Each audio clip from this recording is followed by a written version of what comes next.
Well, hello everybody, I'm Joshua. And I'm Caleb.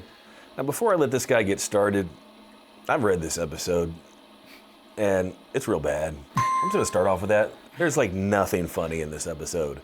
Not even a little bit. Even the name, the Nephilim, seed of the serpent. So I have to have something, dude. I gotta have some kind of joke or something to add to it. That's fine. So let me think over what I've read. Yeah. If the B'nai Elohim and the women of man mate and make giants, then the opposite, in order to make a really short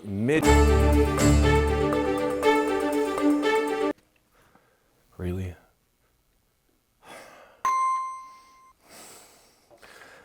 Good morning. On behalf of myself, Joshua, and the producers and writers, directors, and janitorial staff of Bearded Bible Brothers, I'd like to formally apologize for any potential insensitive or ignorant comments made on behalf of people of any height. Red, yellow, black, and white, we are all precious in His sight. No, I would do better Josh, to remember that. That's good enough. Guys, today we want to talk about the Nephilim. If you have not seen last week's episode about the B'nai Elohim, the mystery class of angels, you gotta watch it or you're not going to understand anything of this. Right over your head. We want to jump right into Genesis 6 and talk about how these mystery class of angels messed up big time. I'd also like to add that there are more phonetic abstrosities in this episode. So if I can mispronounce it, go look it up in a lexicon. Genesis 6, 1-6. Now it came to pass when men began to multiply in the face of the earth, and daughters were born to them, that the sons of God saw the daughters of men, that they were beautiful. And they took wives for themselves of all whom they chose. And the Lord said, My spirit shall not strive with man forever, for he is indeed flesh, yet his days shall be 120 years. There were giants on the earth in these days, the Nephilim. And also afterward, when the sons of God came in to the daughters of men, and they bore children to them, those were the mighty men who were of old, men of renown. Then the Lord saw that the wickedness of man was great on the earth, and that every intent of the thoughts of his heart was only evil continually. And the Lord was sorry that he had made man on earth, and he was grieved in his heart. So the Lord said, I will destroy man whom I created from the face of the earth, both man and beast, creeping thing and birds of the air, for I am sorry that I've made them. But Noah found grace in the eyes of the Lord. Guys, we've talked about this many times before. This is the next rebellion, the third rebellion. The sons of God who sat at the divine council on top of the Mount of Eden, Mount Zion, they left their estate. They couldn't come down through Mount Eden. It was guarded by cherubim with two flaming swords. They came down Mount Hermon. And they chose these daughters of men. They created this genetic monstrosity. Once again, it was that path down, a transdimensional gateway from heaven into earth. And yes, they did some very bad things. Now hold on. All right. Yeah. Before you go on, there's always one person in the audience is like, well, actually, how could a spirit actually have copulative intercourse with mankind? Please clear it up for them. Okay, I know people take the passage where Jesus says, in heaven you're not going to marry nor given in marriage. He's talking about that once we have those glorified bodies, we are marrying Messiah. He's going to be our husband. There's no need for any more unions, just like angels shouldn't be married in unions. He says that in Matthew 22:30. At the resurrection, people will neither marry nor be given in marriage. They will be like the angels in heaven. So back to the Nephilim, it comes from the root naphal. It means the fallen ones. And these giants, they appear throughout the Bible. You know, giants and Nephilim, they're interchangeable in Scripture. When the 12 spies went into the Promised Land, they saw on Mount Hebron a bunch of giant-looking fruit and produce. It was amazing, but they also saw these giants. And Joshua and Caleb were like, oh, that's okay. We want that giant fruit, some good grapes. But the spies gave a bad report to the children of Israel. Numbers 13, 32 through 33. The land through which we have gone to spy it out is a land that eats up its inhabitants, and all the people who we saw in that are men of great stature. There we saw the Nephilim, the sons of Enoch, who come from the Nephilim. We were in our own sight as grasshoppers, so we were in their sight. So after 40 years of wandering in the wilderness because of their unbelief, the children of Israel came up east of the Jordan River to enter the Promised Land, and they had to battle King Sihon and King Og. Well, King Og himself was a 14-foot giant, as it says in Deuteronomy 3:11. For only Og, king of Bashan, remained the remnant of Rephaim. Behold, his bedstead was a bedstead of iron. Isn't it in Rabbah of the children of Ammon? 9 cubits was its length, and 4 cubits in width after the cubit of a man. So that's 14 feet. Cubits in Bible, big which bed. from this point to this point is typically 18 inches. Notice it said after the cubit of a man, not the cubit of a Nephilim, because then it would be like, oh, 27 feet that's tall. Yeah, it's a really big bed. But Rephaim became the next terminology of giants. You see that giants were around even in the time of Abraham, where a group of kings go to try to wipe them out from the land. And in the 14th year, Chedorlaomer and the kings who were with him came and struck the Rephaim and Ashtoreth Karnaim, the Zuzim and Ham, the Emim in Shava Kiriathaim, and the Horites in their Mount Seir, to El Paran, which is by the wilderness. See all those giants right there? See all those big words, giant words, big giants. You may say, those aren't giants. How do you know those are giants? Well, it says so in Deuteronomy 2, 10 through 12, and 20 through 21. The Emim lived there before, a great and numerous people, and tall as the Anakim. They were also considered to be Rephaim as the Anakim, but the Moabites called them Emim. The Horites also lived in Seir in the past, but the children of Esau succeeded them. They destroyed them from before them and lived in their place. That is also considered the land of Rephaim. Rephaim lived there in the past, but the Ammonites called them Zazimim, a great people, many and tall as the Anakim.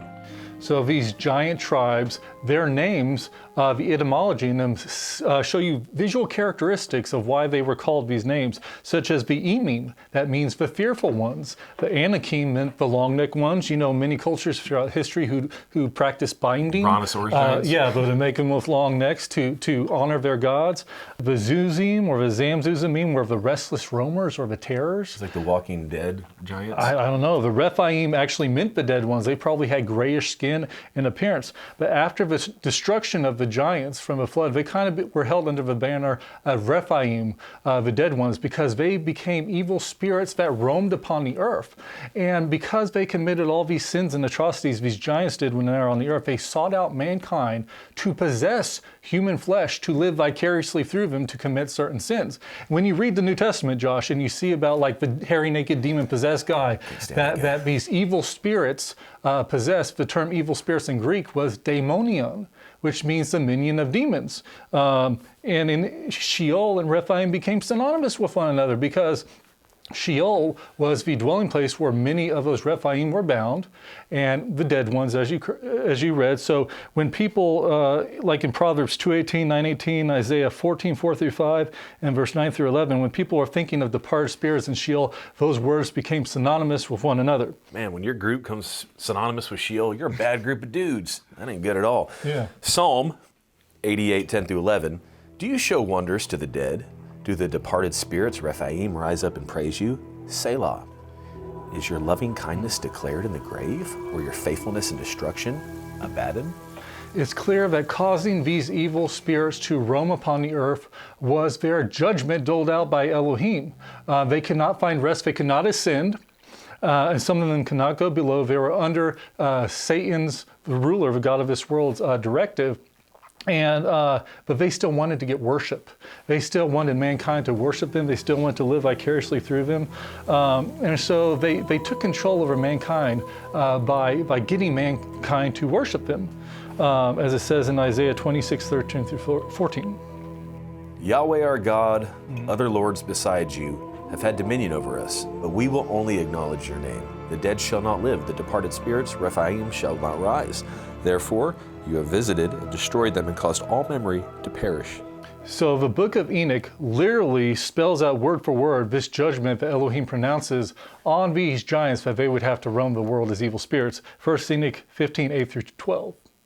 If I read from the book of Enoch, they're going to take away my doctorate. You have to read it, Josh. Just read it. It's important. I'm just quoting a book. Okay, yeah. Don't say I'm not a Christian. 1 Enoch 15, 8 through 12. And now the giants, who are produced from the spirits and flesh, shall be called evil spirits upon the earth, and on the earth shall be their dwelling. Evil spirits have proceeded from their bodies, because they were born from men, and from the holy watchers is their beginning and primal origin. They shall have evil spirits on earth, and evil spirits shall they be called. As for the spirits of heaven, in heaven shall be their dwelling. That is for the spirits of the earth, which were born upon the earth, and on the earth shall be their dwelling.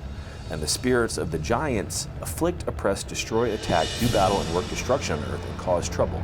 They take no food, but nevertheless hunger and thirst and cause offenses. And these spirits shall rise up against the children of men and against the women, because they have proceeded from them. So Enoch and other Jewish writers, they explain that a portion of these Nephilim spirits were placed under Satan's rule, Satan's occupation on earth, and most of them were bound in Hades. But to talk about the book of Enoch, so many people have a problem with this book. It's a fascinating piece of literature. People question its authenticity. The Jews never really had a problem with the book of Enoch, but modern theologians say, you know, this stuff is too far-fetched. This is not scripturally accurate. Jude, the half-brother of Jesus, quotes the current book of Enoch that we have word for word. Oh, snap. The Bible gives little information regarding Enoch other than that he was a prophet. He was the seventh from Adam. He prophesied a future prophetic end times events. He prophesied against the Watchers, against the B'nai Elohim, and that he was translated, went directly to heaven. Walked with God and was with God. That's right. He's probably going to return as one of the two prophets. But the book of Enoch that we have now, Josh, the world was rocked when the Dead Sea Scrolls were discovered. And the most numerous Dead Sea Scroll that was found along with Isaiah and all these other books was the book of Enoch. So we can verify its authenticity. We can verify that it was written around the 1st century BC in the Hasmonean period. So we can presume that this book was handed down orally. It was written down the 1st century BC. A lot of the information may not be specific or accurate, but we know that the themes in there are accurate. You have to read the book of Enoch with the Bible hand in hand. And you have to look at Scripture use the Holy Spirit and discern, you know, is this really, you know, what's going on? And so, but if you read the book of Enoch, I find interesting that many of the prophetic events that Enoch prophesies in there and the depictions of Messiah are extremely accurate about this divinity of the Messiah. And this is before the book of Revelations was written, and these events parallel the book of Revelation. So I just find it real interesting. Well, I mean, if you're that close to God, so close that he takes you, he probably told you some things. So you probably know what his son looks like and all that kind of stuff. So in Jude, he prophesies about in the future of God's judgment upon all of those who work under the spirits of the Nephilim. Jude 1:15-16. About these also Enoch, the seventh from Adam, prophesied, saying, Behold, the Lord came with 10,000s of his holy ones, to execute judgment on all, and to convict all the ungodly of all their works of ungodliness, which they have done in an ungodly way, and all hard things which ungodly sinners have spoken against him. And Jude explains the fate of the B'nai Elohim and the judgment that comes upon them in 1:6-7. And the angels who did not keep their proper domain, but left their own abode, he has reserved in everlasting chains under darkness for the judgment of the great day, as Sodom and Gomorrah and the cities around them, in a similar manner to these, have given themselves over to sexual immorality and gone after strange flesh, are set forth as an example, suffering the vengeance of eternal fire. Can we just reference for a second that when your existence in history is always the city that's explained as don't be bad as these guys. Sodom and Gomorrah, man, what are y'all guys doing, bro? Every time in the Bible, they're like, and like Sodom and Gomorrah. Well, that's how we know that this reference is not to the fallen angels who were kicked out of heaven. It's talking about those who chose to leave their estate, the B'nai Elohim, and how they committed sexual perversity, just like with Sodom and Gomorrah. And I find it interesting, you know, even 2 Peter 2:4 talks about them being bound in Tartarus. And we read in the book of Revelation that at least 4 of these B'nai Elohim are bound at the river Euphrates.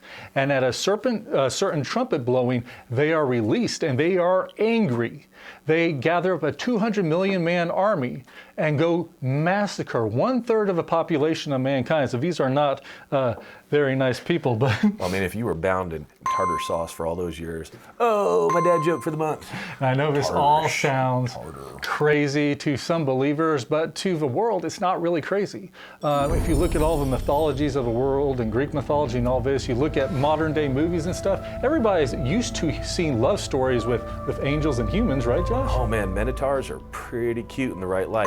But no, this is what I'm saying. It's funny that we'll accept all of the mythologies that come, like said, the Greek mythologies and all this stuff, and we accept it as part of history.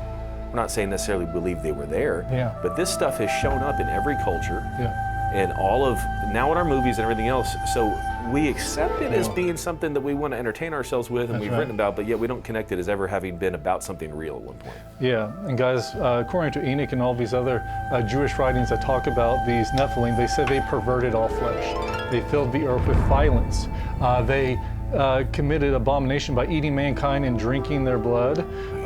They committed sexual acts with animals, created hybrid animals, like centaurs, minotaurs, fawns. They end up eating each other because of their ravenous hunger. And since they perverted all flesh, the Lord says, I got to destroy it all. He said in Genesis 6:11 through 12. Yep. The earth also was corrupt before God, and the earth was filled with violence. And God looked upon the earth, and behold, it was corrupt, for all flesh had corrupted his way upon the earth, humans and animals. Yeah, these are humans and animals. All flesh was corrupted. And we look at Noah. He was the only pure one who was not destroyed. It's talking about genetics here when we read Genesis 6 through 9. So you're saying it's not just a heart issue? It's not just a heart issue. It's purity and genetics, Genesis 6:9. Noah was a just man and perfect in his generations, and Noah walked with God. So Noah followed God. He was perfect. That Hebrew word tamen means a pure, complete, without blemish sacrifice. It's the same word that they use for describing the sacrifices that the Lord requires. Tamen was the same perfect word used to describe Lucifer in Ezekiel 28. He was perfect. And that tamen is the same root used to describe Thummim, the Urim and the Thummim, the stones that were held by the high priest. Lucifer was the Urim and the Thummim that stood before the Lord, the glory of God reflected through him. And so thus, when it's talking about Noah, he was pure, he was spotless, his genetics were undefiled. Okay, so didn't have demon DNA in it. You're not talking about him being sinless because he got drunk naked. He walked with God, but so did Lamech and Methuselah, who were alive at that time period. They followed God. But their genetics might not have been. No, their genetics were pure, but he's the next level in the genetics to survive, that God chose to survive. Satan used this opportunity of a Benai Elohim sin to try to wipe out the human race and stop the prophecy from being fulfilled, that God spoke to him face to face, the first prophecy, that the Messiah would come and crush his head someday. Genesis 3:15. Take that. Yeah. I will put hostility between you and the woman, and between your offspring and her offspring. He will bruise your head, and you will bruise his heel. That's right. That he is Yeshua. Some translations say the seed of a woman, the seed of a serpent. He will crush the head of a serpent. That's what we're waiting for someday. Guys, the Nephilim cover the pages of Scripture. You just got to look for it. The giants are there. Next week, we're going to talk about the return of the Nephilim, how they returned after the flood, how Satan's going to continue that perversity even today in our day and age, as it was in the days of Noah. So it will be at the coming of the Son of Man. Guys, all this is pretty scary stuff. We want to leave you with a message of hope. Satan failed. He will always fail. He was rendered powerless. We have victory over him by the blood of Yeshua. Even during the tribulation where he's trying to run around and have his heyday, he's limited, he's punished, and we know the end of the story, and it's a good story for us. We have the light, we have the victory within us, as it says in John 1 through 5. The light shines in the darkness, and the darkness can never extinguish it. Man, I always kind of wanted to be taller, but I'm kind of glad I'm not now. 6'8" is good enough for me, because them 14-footers, they're friggin' half demons. Man, that's jacked up. Guys, please join us next time, and thank you for listening to the Bearded Bible Brothers.